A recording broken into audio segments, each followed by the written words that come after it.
You know, as far as I know, best I can find, there's about 12 distilleries in Anderson County before Prohibition.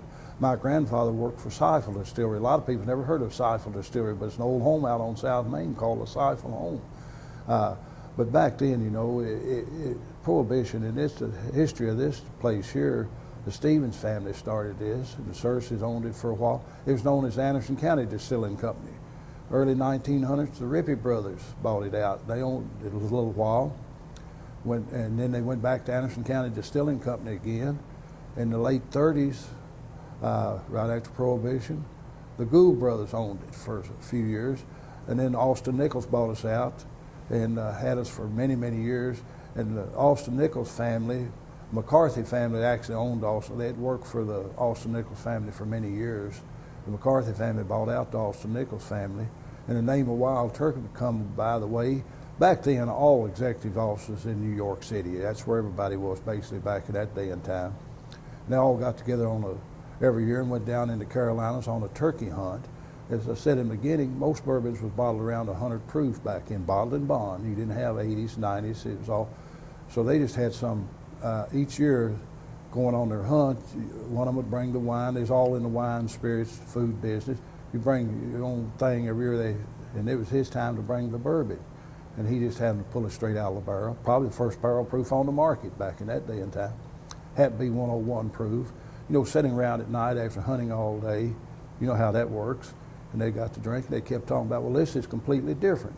Well, the big difference was, instead of being Austin Nichols bourbon, it was 101 proof instead of 100 proof.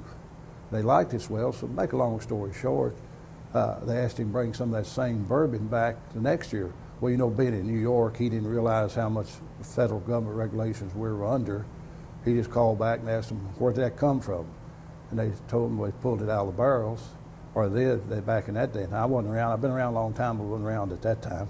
But they pulled it out of the barrels, and it was still 101 proof. On the hunt again, and he liked it as well. He's so been in the business himself. He said, I'm going back and start a bourbon. I'm going to call it Wild Turkey after the Wild Turkey hunt, and 101 proof. So that's how the Wild Turkey name got started, was from the Wild Turkey hunt in the Carolinas. Still going strong today, and I've got many good stories about the Wild Turkey. Wild Turkey hunters, you know, that's a big thing. We're a big sponsor of the National Wild Turkey Federation, which I think it's 600,000 members. That's the whole family's involved. It's one of the things. And for many, many years, the turkey on the label was a tom turkey, male turkey.